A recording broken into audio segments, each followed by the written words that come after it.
اعوذ باللہ من الشیطان الرجیم، بسم اللہ الرحمن الرحیم۔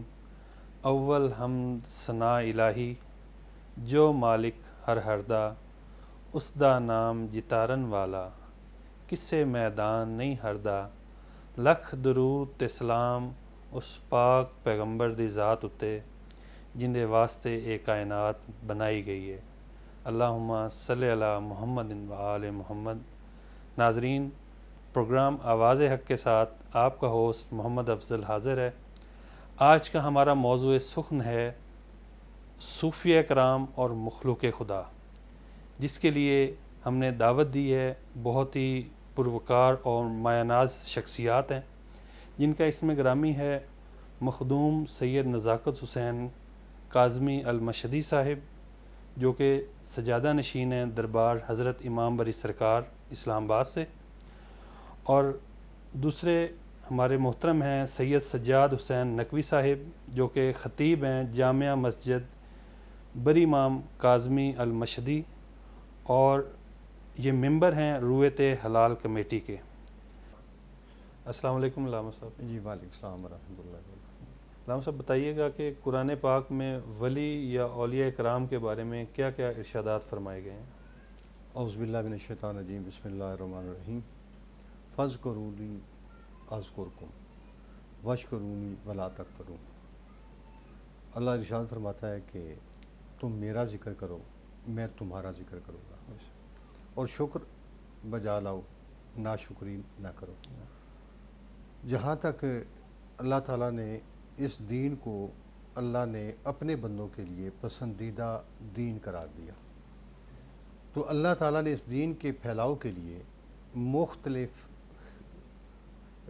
القاب سے انسانیت کو نوازا، جن میں سے اس دین کے پھیلاؤ کے لیے بعض لقب ملا رسول، اللہ نے رسول بنائے، بعض کو نبی بنایا، اور بعض کو غوث، کتب، ابدال سارے بنائے۔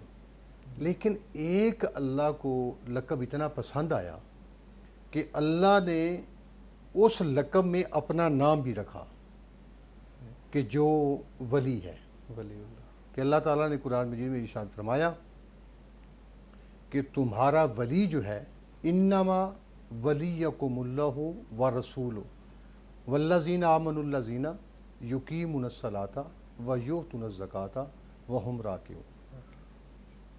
اس آیت میں حکم ہو رہا ہے کہ تمہارا ولی اللہ ہے اور اس کا رسول ہے، اور وہ ہے جو حالت رکوع میں زکوٰۃ دیتا ہے۔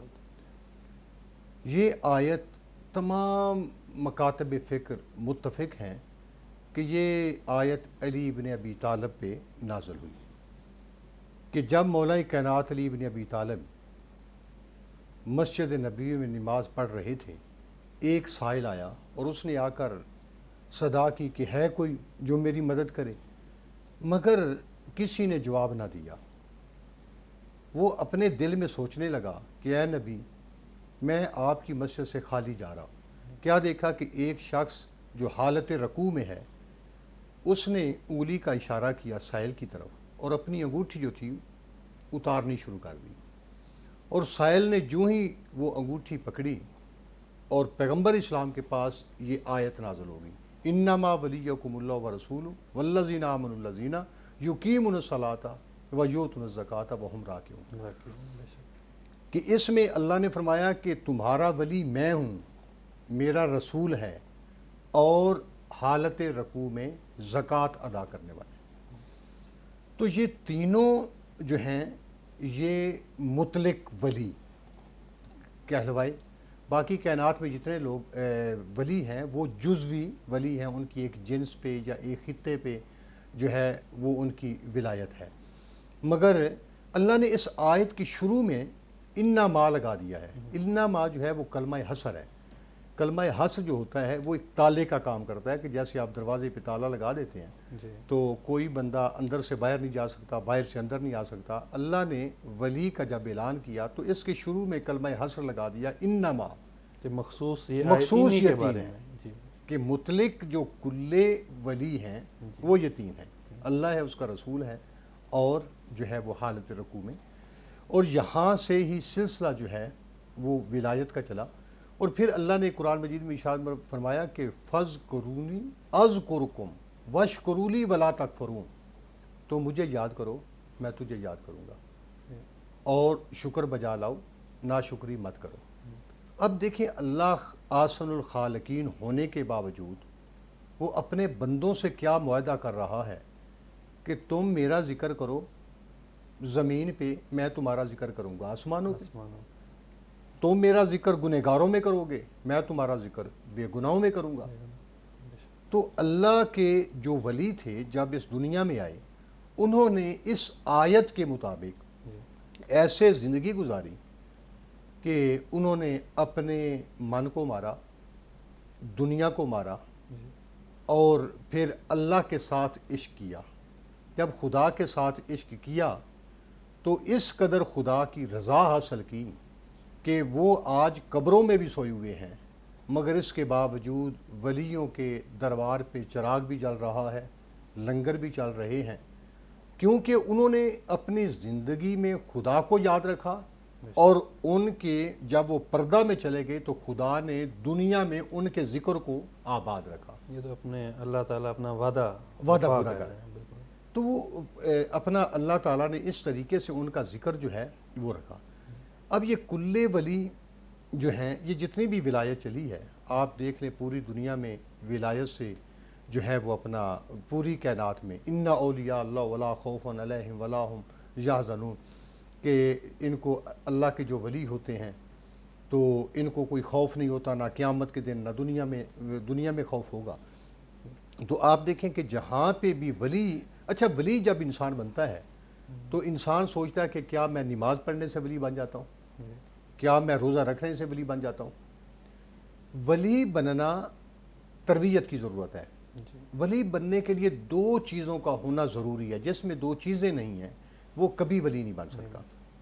صدق مقال، رزق حلال، کہ انسان کی بات جب کرے تو سچ بولے، اور جو اس کے اندر خون ہے جس سے وہ رکوع سجود کرتا ہے وہ رزق حلال کا ہو، زکوٰۃ اس میں ادا ہو، خمس ادا ہو، تمام عبادات اس کی پوری ہو، حقوق اللہ حقوق العباد جو ہے وہ دنیا سے غافل ہو جاتا ہے۔ تو جب انسان یہ دو چیزوں کا، اور انہی دو چیزوں کی وجہ سے جو مشرک تھے وہ پیغمبر اسلام کو صادق بھی مانتے تھے اور امین بھی مانتے تھے۔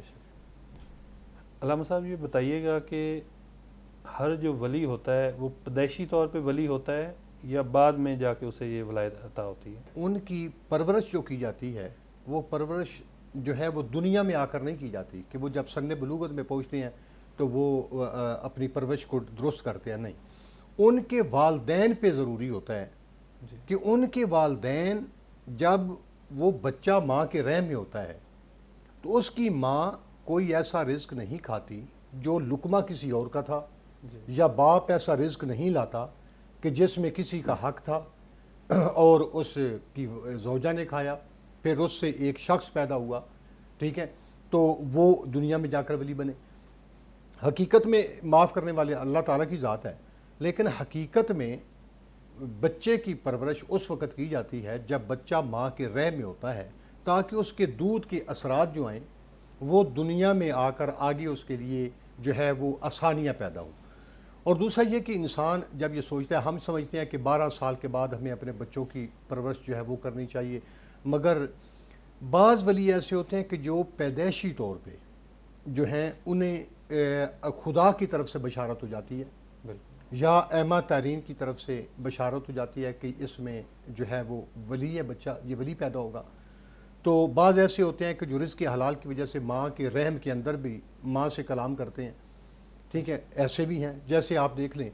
اچھا بعض یہ ہوتے ہیں کہ جو محنت کرتے ہیں، جب دنیا میں آتے ہیں محنت کرتے ہیں اور وہ دنیا کو جو ہے وہ اپنے آپ کو مار دیتے ہیں، دنیا کو ختم کر دیتے ہیں۔ عشق ان کا خدا سے ہوتا ہے، بنیادی اصول رزق حلال، صدق مقال اور عشق، ایک عشق کی منزل کہ خدا کی طرف، انہیں خدا کے بغیر کچھ نظر نہیں آتا، وہ خدا کے عشق کرتے ہیں، اپنا من دھن سب کچھ ختم کر دیتے ہیں، تارک دنیا ہو جاتے ہیں، مگر جنگلوں کو ترجیح دیتے ہیں، وہ اللہ کی تسبیح کو ترجیح دیتے ہیں، جس کی وجہ سے وہ پھر اپنا آگے چلتے ہیں۔ آپ دیکھ لیں ان میں سے ایک مشہور ہے کہ لال شہباز قلندر. لال شہباز قلندر جو ہے وہ ایران کے مروند کے رہنے والے تھے، اور ان کے والد جناب ابراہیم کبیر الدین جو ہے وہ مجاب، مولا مظلوم کربلا کے وہ مجاور تھے. مظلوم کربلا نے انہیں کہا تھا کہ آپ شادی کرو، ایک میرے نانا نے امانت دی ہے، وہ تمہارے حوالے کرنی ہے، ایک فرزند جو ایک فقیر پیدا ہوگا. ان کے حکم پہ انہوں نے جو ہے وہ شادی کی. ابراہیم مجاب وہ ہستی ہیں، مجاب اس لیے کہا جاتا ہے کہ جب مظلوم کربلا کے روزے پہ وہ آتے، وہ سلام کرتے تو آگے سے انہیں جواب ملتا تھا، تو اسی لیے انہیں ابراہیم مجاب کہا جاتا ہے. تو ابراہیم مجاب جو ہے انہوں نے شادی کی. مروند میں جو ہے ان کے ہاں بیٹا پیدا ہوا. تو آپ کے نانا نے، یعنی کہ قلندر کے نانا نے ان کا نام جو رکھا وہ عثمان مروندی رکھا. عثمان مروندی اس لیے نام رکھا کہ اس کا وقت کا جو تقاضا تھا اس کو مد نظر رکھا کہ بنو امیہ بنو عباس کا دور جو ہے وہ گزر چکا تھا، تو سادات کا اس دور میں رہنا بڑا مشکل تھا، تو انہوں نے وقت کو مد نظر رکھتے ہوئے ان کا نام عثمان مروندی رکھا. مگر سید حاکم علی اور غلام حسین شمسی کی تاریخ سے ملتا ہے کہ آپ کے والد نے ان کا نام جو رکھا وہ شاہ حسین رکھا. شاہ حسین رکھا نام، تو وہ مظلوم کربلا کے نام سے انہوں نے رکھا. یہ جب پیدا ہوئے تو ان کا ماں کی گود میں یہ باپ کی غیر موجودگی میں باپ سے بات کیا کرتے تھے. اور پھر یہ بھی ہے کہ ان کا چہرہ اتنا سرخ تھا کہ جیسے پورا ان کا چہرہ سرخ تھا، انہیں پھر جو ہے وہ اپنا لال بھی ان سے پکارا گیا، لیکن بعد میں بھی انہیں لقب ملا. تو انہوں نے 7 سال کی عمر میں قرآن پاک پہ عبور حاصل کیا. 7 سال کی عمر میں وہاں سے یہ سیر و تفریح پہ بھی جایا کرتے تھے کہ یہ مروند سے امام رضا علیہ السلام کی زیارت کرنے کے لیے جو ہے وہ اپنا مشہد مقدس میں آتے تھے. تو بہت دشوار راستہ تھا، وہاں سے مولا امام رضا کے پاس آتے، وہاں سے بھی جو ہے وہ اپنا مزار پہ آتے تو حاضری دیتے تھے. اور اگر 7 سال کی عمر میں کوئی انسان ان پہ سوال کرتا تو اس کا جواب وہ قرآن سے دیا کرتے تھے. یعنی کہ ایک بچہ 7 سال کا ہے کہ آپ کبھی نہیں کہہ سکتے کہ فقر جو ہے وہ شریعت سے جدا ہے. جو فقیر جو ہوتا ہے وہ شریعت کو آگے لے کر پھر آگے وہ اپنی منزل ایک نئی جو ہے وہ اپنا طریقت اور معرفت کی طرف آگے نکلتا ہے. 7 سال کی عمر میں انہوں نے جو ہے وہ اپنا قرآن حفظ کیا، جوابات دیے قرآن مجید کے مطابق. پھر اس کے بعد بابا نے ان کے والد نے بلایا تو یہ یہاں سے مروند سے آپ جو ہے جب 12 سال کے ہوئے تو آپ کے ساتھ ایک شخص ہوا کرتا تھا، ان کو آپ ساتھ رکھتے، آپ شہر کی آبادی سے باہر نکل جاتے اور وہ دف ٹائپ ہوتا ہے اپنا نگارہ بجاتے تو ایسا درخت دیکھتے کہ جس درخت کے اوپر کانٹے زیادہ ہیں، تو وہ اپنے آپ کو ان درخت کے ساتھ ٹکراتے اور اللہ کے ساتھ عشق لگاتے، علی حق کے نعرے لگاتے، مولا علی کو یاد کرتے، تو اپنے بدن کو وہ زخمی کرتے تھے درخت کے ساتھ ٹکرا کر کہ اپنے آپ کو وہ دنیا سے غافل جو ہے وہ ہونا چاہ رہے تھے. یہ اس قدر ان کا عشق تھا، توحید کے ساتھ اللہ کے ساتھ انہوں نے عشق کیا. تو 12 سال کے بعد پھر آپ نے وہاں سے سفر کیا تو آپ چلے گئے جو ہے وہ اپنا کربلا محلہ چلے گئے. جب کربلا محلہ گئے تو وہاں آپ نے 10 سال اپنے بابا کے پاس، کیونکہ ان کے والد جو تھے ابراہیم، جناب ابراہیم کبیر الدین، وہ مجاور تھے مظلوم کربلا کے، وہاں پہ رہے 10 سال. انہوں نے وہاں پہ جھاڑو دیتے رہے کربلا میں اور نجف اشرف میں، مولا علی کے پاس جھاڑو دیتے رہے. تو پھر اس کے بعد یہ 25 سال کے جب ہوئے تو پھر انہوں نے وہاں سے نجف سے سفر جو ہے وہ پیدل حج کے لیے آپ جو ہے وہ اپنا بیت اللہ کی طرف چلے گئے.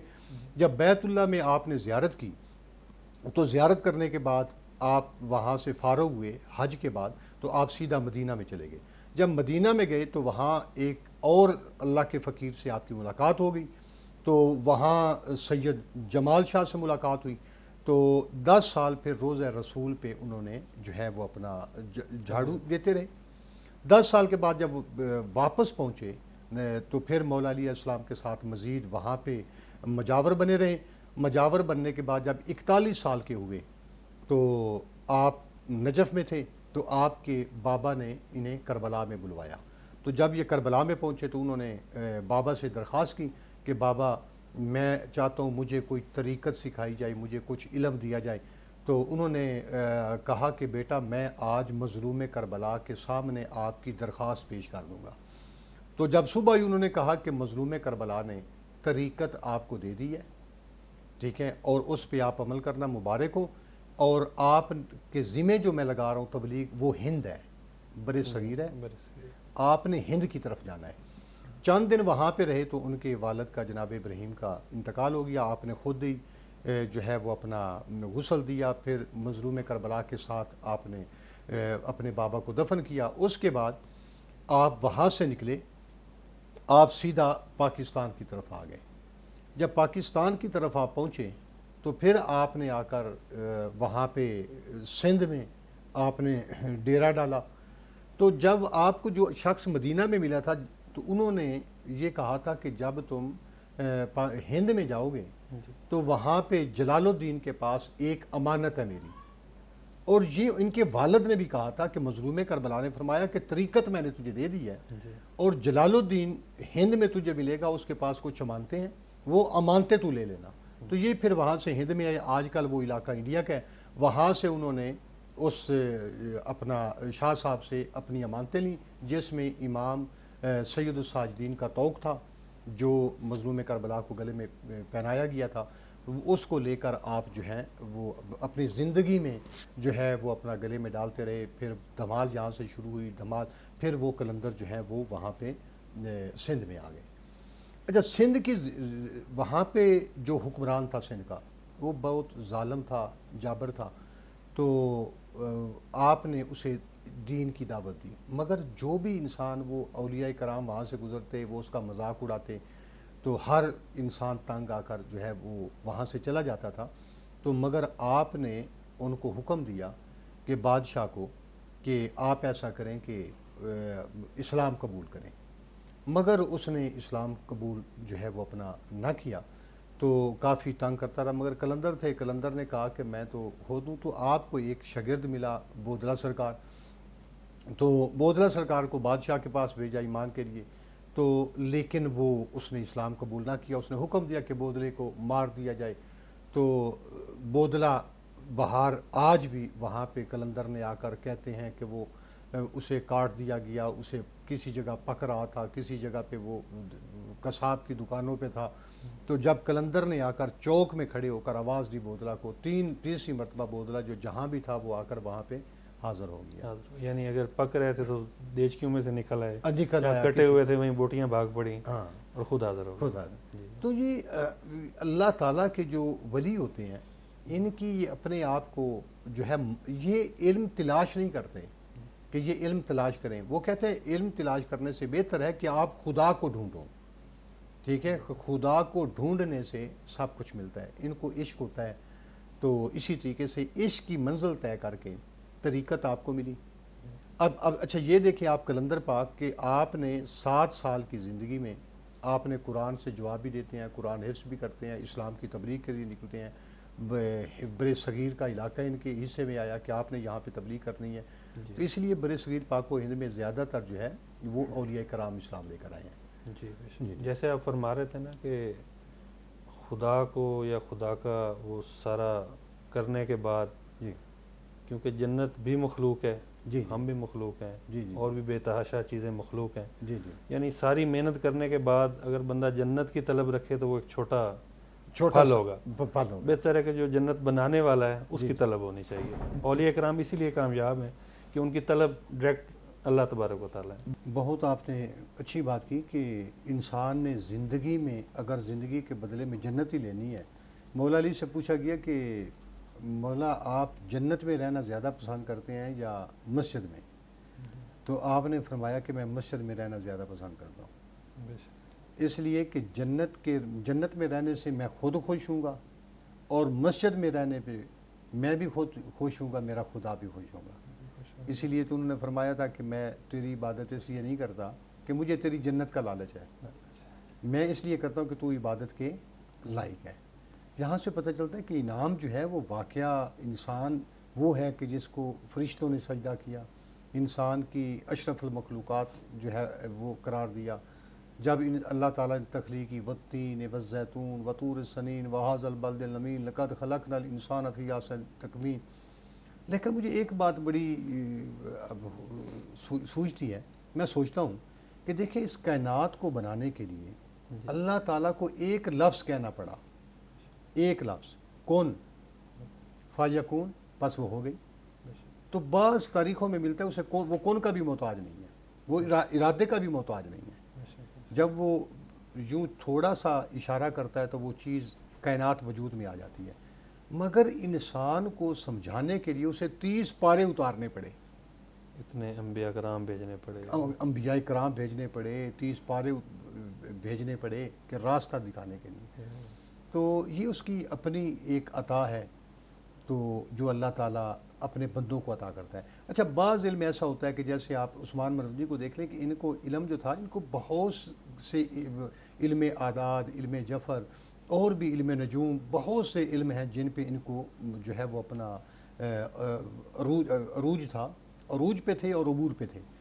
تو اس لیے بعض اللہ تعالیٰ خود عطا کر دیتا ہے انسان کو پیدائشی طور پہ، ٹھیک ہے، یا الہامی طور پہ وہ عطا کر دیتا ہے. بعض لوگ ایسے ہوتے ہیں کہ جو دنیا میں آ کر پہلے غفلت کی نیند سوئے رہے، پھر ایک دم بیدار ہوئے، بیدار ہونے کے بعد انہوں نے محنت کی، انہوں نے دنیا چھوڑ دی، کیونکہ توبہ کا راستہ کسی وقت بھی کھل سکتا ہے. تو انسان چاہے جہاں نکل جائے، جب خدا سے عشق ہو جائے تو یقیناً انسان کو ہر رتبہ مل سکتا ہے. علامہ صاحب بتائیے گا کہ ولی بننے کے لیے مرد ہونا ضروری ہے یا عورت بھی اس مرتبے سے مستفیض ہو سکتی ہے؟ ولی کا جو اللہ سے دل لگاتا ہے، اللہ سے محبت کرتا ہے، تو وہ چاہے مرد ہو یا عورت ہو، یقیناً وہ اس رتبے پہ جو ہے اللہ کی رضا حاصل کر سکتی ہے. جیسے آپ دیکھ لیں کہ دنیا میں ٹوٹل 2.5 کلندر گزرے ہیں، ان میں سے ایک رابعہ بصری کلندر جو ہے وہ بھی آدھی کلندر، کیونکہ عورت کی گواہی آدھی ہوتی ہے، اسے آدھی کلندر. اور یہ پھر یہ ہے کہ یہ رابعہ جو ہے نا، یہ اپنا 4 کو کہتے ہیں کہ یہ 4 بہنیں تھیں اور چوتھے نمبر والی تھی، اس لیے اس کا نام جو ہے وہ اپنا رابعہ تھا. اور وہ کس قدر جو ہے اس نے اللہ تعالیٰ کے عشق کی خاطر اس نے زندگی گزاری کہ رات کو وہ خاوند سے اجازت لیتی تھی کہ اگر اجازت ہو تو میں توحید کو سجدہ کر لوں، اور یوں وہ کمرے میں تنہا روتی تھی، اللہ کے ساتھ باتیں کرتی تھی کہ اللہ نے اسے جو ہے وہ اپنا کلندر کے آدھی کلندر پہ عہدے پہ فیض کر لیا. اسی طریقے سے آپ دیکھیں کہ امام جو ہوتا ہے، کلو اناس بامام مبین، ہر انسان کو امام کے ساتھ پکارا جائے گا. ان میں سے 14 معصومین اور 12 ائمہ طاہرین کے علاوہ آپ دیکھ لیں کہ جن میں جناب معصومہ قوم اور جناب زینب بنت علی. معصومہ قوم وہ فقیہ کہلوائی کہ جس کے بارے میں امام رضا علیہ السلام نے، امام موسیٰ کاظم علیہ السلام نے بھی کہا تھا کہ اگر کسی کو دینی مسائل درپیش ہوں تو وہ جو ہے معصومہ قوم سے رابطہ کر سکتی ہیں. اس سے پتہ چلا کہ معصومہ قوم جو ہے وہ خدا کے کتنے قریب تھی. بی بی زینب سلام اللہ دیکھ لیں کہ انہوں نے کس قدر جو ہے وہ کہ وقت امام جب کسی سے بات کرتا ہے، کسی کو حکم دیتا ہے، چاہے وہ انسان ہو یا کوئی چیز ہو، اس پہ عمل درآمد فوری ہو جاتا ہے. مگر زینب بنت علی سے وقت کا امام جو ہے مظلوم کربلا مشورہ لیا کرتے تھے، ٹھیک ہے، کہ اتنا بڑا رتبہ تھا. جب موسیٰ کو اللہ نے کہا کہ دربار میں چلے جاؤ، جا کر فرعون کے دربار میں توحید کی دعوت دو، تو اس نے کہا میں چلا تو جاؤں گا، زبان میں لکنت ہے، میرا سینہ کھول دے، میری زبان میں وسعت پیدا کر دے، ہارون کو میرے ساتھ بھیج دے. وہ پوری قرآن کی اپنا آیات موجود ہیں. مگر زینب بنت علی جب دربار یزید میں گئی، انہوں نے نہیں دیکھا کہ میرے ساتھ کوئی ہے یا نہیں ہے. کیا لہجہ علی تھا، کیا استقامت تھی، کیا توحید پہ ان کا جو ہے اپنا یقین تھا کہ وہ آگے سے کہتا رہا خدا نے تمہارے بھائیوں کو مار دیا ہے، خدا نے تمہیں رسوا کر دیا ہے، مگر وہ اللہ تعالیٰ کی توحید کی گواہی دیتی رہی. اور کہا کہ یزید ایک دن یاد رکھنا، میرے نانا کا نام بھی قیامت تک رہے گا، ہمارا نام بھی رہے گا، اور تو ہمیشہ کے لیے مٹ جائے گا. اس سے پتہ چلتا ہے کہ عورت بھی جب اللہ کے قریب جاتی ہے تو اللہ اسے اپنی رضا جو ہے وہ اسے عنایت کر دیتا ہے. علامہ صاحب بتائیے گا کہ جو ولی کی کرامات ہیں، ان کے اوپر جادو اثر انداز ہوتا ہے یا ان کی کرامات پہ جادو اثر انداز نہیں ہو سکتا؟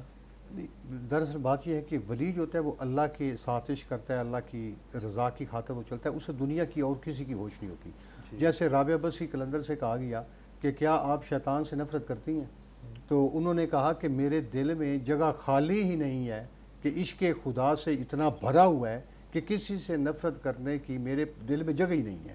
ٹھیک ہے. اور آپ دوسرا دیکھ لیں کہ جب لال شہباز قلندر سندھ میں آئے تو انہوں نے دیکھا کہ وہاں کا جو راجہ ہے وہ قابو میں نہیں آ رہا، ظالم ہے اور ظلم کرتا ہے، مگر آپ نے دعوت کی تو انہوں نے انکار کیا. تو آخر میں اس نے جادوگروں کو بلایا. اس نے کہا کہ یہ فقیر درویش آئے ہوئے ہیں تو یہ ہمارے قابو نہیں آ، کیا کریں، تم اس پہ جادو کرو. اس نے کہا کہ یار یہ ایک فقیر ہے اور فقیر پہ جادو نہیں ہو سکتا.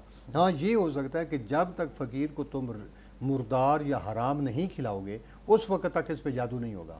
تو پہلے تم ایسا کرو کہ اس کے پاس 2-4 دن جاؤ تاکہ آپ اسے خوشامد میں ان کی خوشامد کرو، جب یہ راضی ہو جائیں کہ مردار کھلا دینا.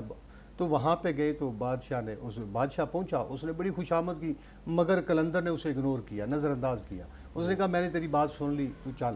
تو چند دن گزرے تو اس نے ایسا کیا کہ ایک مردار جو ہے نا گوشت پکا کر اپنے خادموں کو بھیجا کہ قلندر کو پیش کرو. اسے کہو کہ بادشاہ کی طرف سے کھانا ہے. 3 تاشت آئے.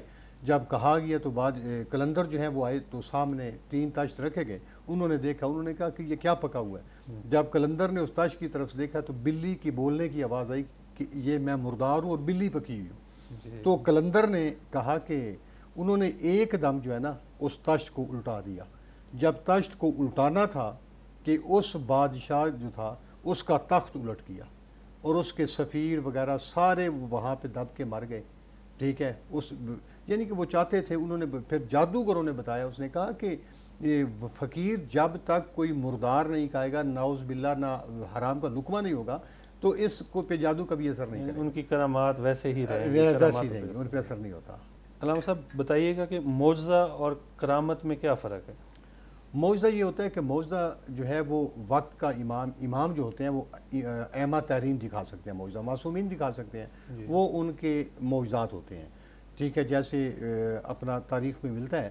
مگر کرامت جو ہوتی ہے وہ فقیر جو ہیں، فقیر سے مراد جو جزوی ولی ہوتے ہیں، جو جیسے بری سرکار ہیں، قلندر ہیں، یہ جو دکھائیں گے یہ معجزہ نہیں ہوگا، یہ کرامت ہوگی. ٹھیک ہے. جو امام رضا علیہ السلام مظلوم کربلا دکھائیں گے وہ معجزہ ہوگا. ٹھیک ہے. جو اعمیٰ ترین دکھائیں گے وہ معجزہ ہوگا اور وہ ہوتا بھی تھوڑی دیر کے لیے ہے. اور جو عام جزوی ولی دکھائے گا یا زندہ کوئی فقیر دکھائے گا، درویش دکھائے گا تو وہ کرامت ہوگی. مگر یہ ضرور ہے کہ ولی ہو یا امام ہو، ان کے آج بھی دنیا چھوڑنے کے باوجود، ہم ظاہری طور پہ ہمارے سامنے نہیں ہیں، مگر آج بھی ان کے مزارات جو ہیں وہاں پہ معجزات بھی ہو رہے ہیں اعمیٰ ترین کے، اور کرامتیں جو ہیں وہ بھی سامنے نظر آ رہی ہیں. تو یہ ایک جو ہے نا اللہ تعالیٰ کے نے اس قدر ان کا ذکر جو ہے وہ قیامت تک آباد رہتی دنیا تک رہے گا کہ آج بھی دنیا سے پردہ کرنے کے باوجود ان کے مزارات سے آپ دیکھ لیں کہ جو بھی جاتا ہے ولی کے دربار پہ جاتا ہے، کیونکہ نبی اللہ کا پیغام بندوں تک پہنچاتا ہے اور ولی جو ہوتا ہے وہ بندوں کا پیغام اللہ تک پہنچاتا ہے. اسی لیے ہم نبی نے پہنچا دیا خدا ایک ہے، قرآن ہے، حدیث ہے، اس نے سارا بتا دیا کہ یہ اللہ وحدہ لا شریک ہے وغیرہ سارا. یہ نبی کا کام ہے اور ولی کا کام ہے بندوں کا پیغام اللہ تک پہنچانا. ہم بری سرکار جاتے ہیں ان کا وسیلہ، ان کو واسطہ دیتے ہیں، جناب سجدہ کا واسطہ دیتے ہیں، قلندر جاتے ہیں واسطہ دیتے ہیں، وہ ہمارے پیغام جو ہیں وہ اللہ تک پہنچاتے ہیں، وہ ولیت ہے. جی بہت شکریہ آپ کا. مہربانی. نزاکت صاحب ہمیں بتائیے گا جی کرونا وائرس سے ہماری عوام کیسے بچ سکتی ہے اور ان کو کن کن معاملات پہ عمل کرنا چاہیے؟ بسم اللہ الرحمن الرحیم. اس میں گزارش یہ ہے جی کہ سب سے پہلی بات تو یہ ہے کہ اس کے جو گورنمنٹ آف پاکستان نے SOPs دی ہے اس پہ عمل کیا جائے. اور دوسری بات یہ ہے کہ جو بھی حضور کی ذات ہے ان کے صدقے میں ہی معافی مانگی جائے کہ خالق کائنات حضور کے صدقے میں ہمیں معاف فرما. اس میں ہی بچت ہے. اور کون کون سی احتیاطی تدابیر؟ احتیاطی تدابیر جو بھی گورنمنٹ آف پاکستان نے SOPs دی ہے وہ 20 نکاتی انہی پہ ہی عمل کیا جائے تو بہتر ہو سکتا ہے. جو بھی نماز ہے مساجد کے بجائے گھروں میں پڑھے. ہر جگہ پہ اللہ موجود ہے, ہر جگہ پہ اللہ موجود ہے. ضروری نہیں کہ وہاں جا کے پڑھیں گے, ذرا یہاں پڑھیں گے, گھر پہ بھی پڑھیں گے تو مالک سنتا ہے. مالک کی کائنات سنیں. شاہ صاحب یہ بتائیے گا کہ بابا سید ولایت حسین شاہ کاظمی صاحب جو ہیں یہ بری امام سرکار کیسے تشریف لائے اور ان کی کیا کیا ڈیوٹی لگی اور کیسے انہوں نے اپنی یہاں لائف گزاری؟ بابا ولایت شاہ سرکار پولیس میں تھے جی. تو پھر سرکار کا حکم ہوا کہ آپ یہاں آئیں اور یہاں کے لنگر. پھر یہاں پہ 28 سال سرکار نے چلا کشی کی. 28 سال. شاہ صاحب بتائیے گا کہ فقیر پر شریعت لاگو ہوتی ہے یا نہیں ہوتی, اور جو فقیر یا درویش ہے اس کا کیا لائف سٹائل ہوتا ہے؟ فقیر جو ہے نا جی وہ شریعت سے باہر نہیں ہے. شریعت جو بھی باقی عوام ہے وہ 5 وقت کی نماز پڑھتے ہیں. فقیر کوئی لمحہ ایسا نہیں جس میں وہ غافل ہو. جو دم غافل ہے وہ کافر ہے. فقیر کا ایک لمحہ بھی جو ہے نا وہ اللہ کی بارگاہ سے دور نہیں ہے. مکمل طور پہ وہ 24 گھنٹے وہ ذکر الہی میں ہے. اور شاہ صاحب ہمیں آخر میں یہ بتائیے گا کہ بری امام سرکار میں لنگر کا کیا انتظام کیا گیا ہے؟ کیونکہ کرونا کی وجہ سے لوگوں کو پاس نہیں بیٹھنا چاہیے, تو یہاں آپ نے کیا انتظامات کیے ہوئے ہیں کہ لوگوں کو کیسے آپ لنگر پیش کرتے ہیں؟ پچھلے دنوں تو ہم لنگر جو ہے جی بٹھا کے تقسیم کرتے تھے. جب سے یہ کرونا کا وائرس آیا ہے یہ ہم پیک کرتے ہیں, پیک کر کے لوگوں کو دیتے ہیں. یہاں بٹھا نہیں سکتے ہم. بات تو وہی ہے کہ ان کی خدمت اور باقی خدمت کی جائے, وہ کسی بھی انداز میں ہو تو وہ زیادہ بہتر ہے. بجائے ان کے یہاں بٹھائیں, بٹھا کے ان کی خدمت کی جائے. وہ شاپروں میں پڑے ہوتے ہیں, وہ پیکٹ دے دیتے ہیں. علامہ صاحب اور شاہ صاحب آپ کا بہت شکریہ, آپ نے ہمیں ٹائم دیا. تو ناظرین آج کا پروگرام اختتام پذیر ہوتا ہے. میری ٹیم اور مجھے اجازت دیجیے گا. اللہ حافظ.